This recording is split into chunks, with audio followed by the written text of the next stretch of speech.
Hello.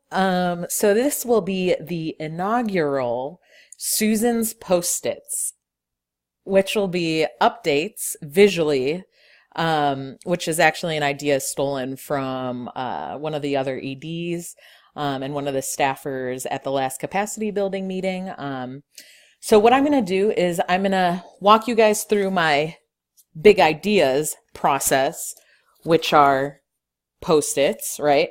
Um, and I'm going to give you guys an outline of the highlights as well for those of you who would prefer not to visually see what's about to happen over the next 5 minutes. So we already covered the first post-it, the board retreat on the last call.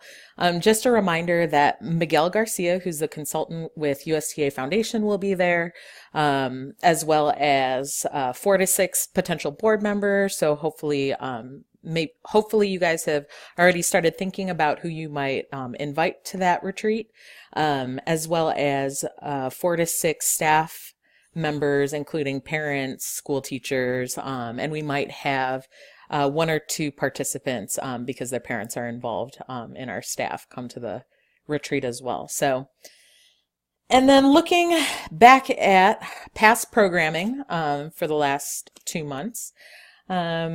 So we have 4 sites going in Chicago. 1 is a park district and 3 elementary schools. 2 of the 3 elementary schools are implementing the comprehensive program, which includes, nutrition, academic enrichment, social emotional skills. And then the other program is running Serve and Connect right now. There are 3 school sites going on in Baltimore. Only 1 is a comprehensive site. So this is actually our pilot of the comprehensive program in Baltimore. That's happening at Ashburton. The 2 other sites are tennis only, with 1 of the schools running Serve and Connect as well this spring. And then Detroit, we've added this spring. So we're at Henry Ford Elementary and we're also at Palmer Park. Both are tennis only, and 1 will be implementing Serve and Connect as well this spring.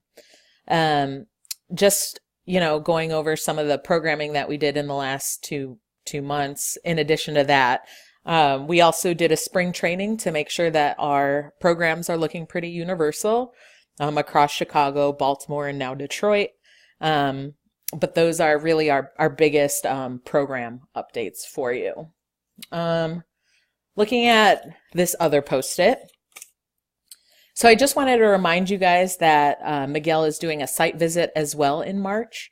So that will take place March 27th through 28th. It's an overnight. The first day he's going to see Lincoln Comprehensive Program from 3 to 5 p.m. And then the next day he'll be there for the Parent Mentor Program at Lincoln from 9:30 to 11:30 on the 28th. And then Washington's comprehensive program from 3 to 5 on the 28th. That morning, we're also going to be doing a business breakfast with the Park District and some local council members. And then the first day of his visit on the 27th, we're actually going to have a dinner out with a couple of staff members. So board members are encouraged to attend, especially the after-school program. On 1 or both dates. And if they can't make that because of work conflicts, you're more than welcome to come to the dinner on the 27th. So I also wanted to say, give a little update on how the audit's going. Last month, I met with the auditor in Indianapolis and USTA Midwest. And so far, it looks like we're going to have a clean audit. We have to make some pretty significant changes in our internal controls, which was not a surprise. We're going to be now implementing a deposit log and adding a second step, so I'm not the only check signer. So Matt is going to be helpful in this process as well as the Midwest section. We also will need a second signer on our check releases too. So the section's going to be doing our second sign. All right. We also, this week, literally today, we are starting to take program attendance across sites in real time. So we recently received a grant from UpMetrics, about $7,500 to implement this app called UpActive. And so that's going to allow us to do is take program attendance across all 7 sites, just in Chicago and Baltimore to start, and do scheduling. So we'll be able to see in real time whether or not programs are being moved to a different day, or if they're a little bit later. And we're actually going to be moving our timesheets. So we're going to be able to take staff attendance in real time as well.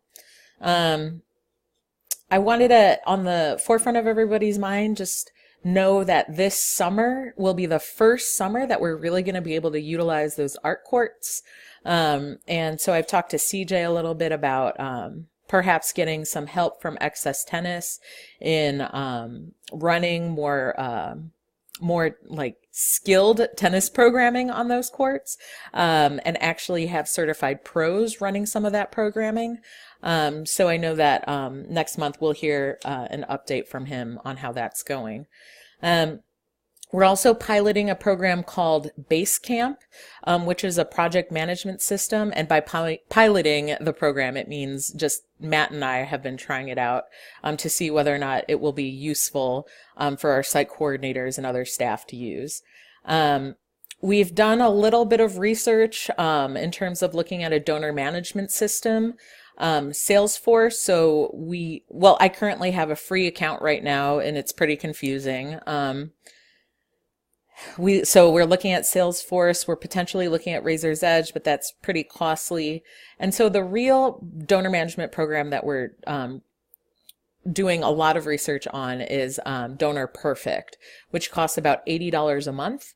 And so we're looking into various different capacity building grants to be able to afford that, at least over the next year. I wanted to talk to you guys a little bit about the potentially leasing space from the Riverdale Park District, which is something that we're going to absolutely need to consult a lawyer, consult with, because that opportunity might be coming up probably in like April or May. So Chris, if you have any ideas with Wilson or potentially any other local lawyers, that would be great. All right. Now, this one is particularly, I think, for Camille. So Camille knows that she's going to be helping me with the marketing plan. Yay!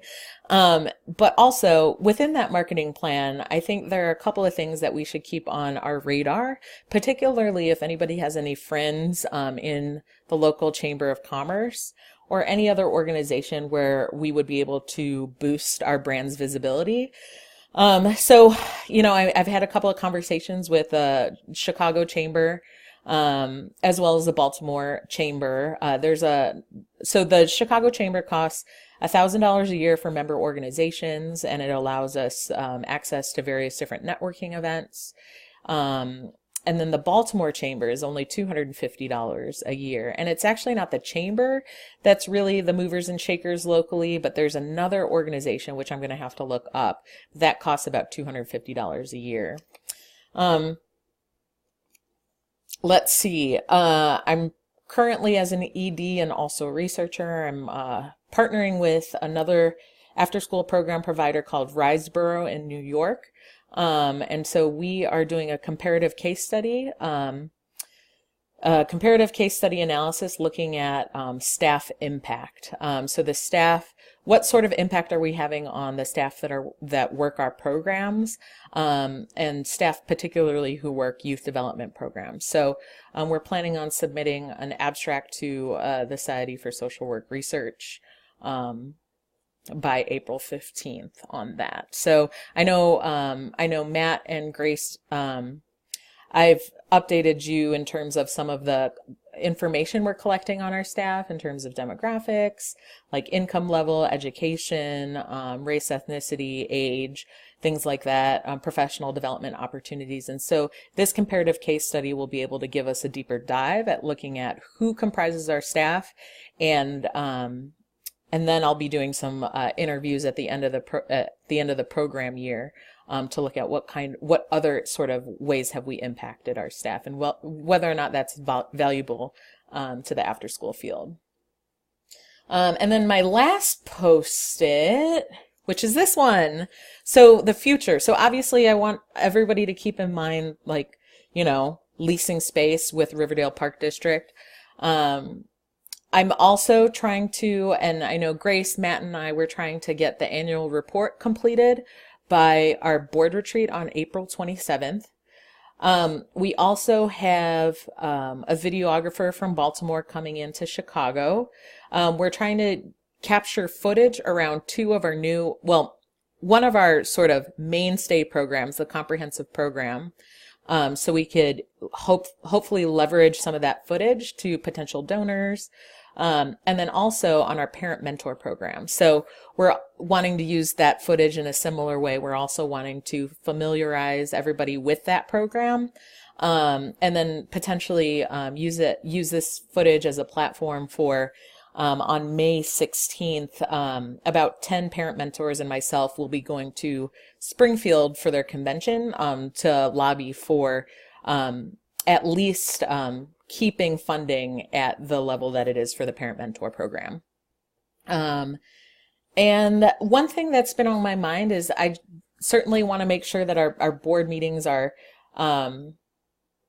at a time that's convenient for everyone. And so I've just sort of noticed that folks have been having to call off and things like that. So I'm wondering if there's a different time, if we should try a different time for next board meeting, but that's certainly something that we can discuss at the next board meeting. And then potentially solicit more feedback at the board retreat on April 27th. So that's about it for me. I thought this was going to be 5 minutes, but I'm going to get better at this, but I'm definitely not going to do a second take.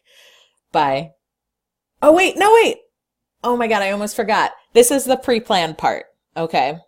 So I downloaded this Jokes app and I decided that I was going to tell a joke at the end of every board update because, why not? And so it's going to be random. And I just opened my joke app and this is the joke on the app. How do you make holy water? Boil the hell out of it.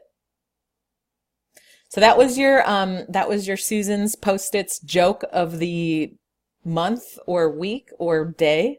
And I'll see you guys in a little bit again, I'm sure. Bye.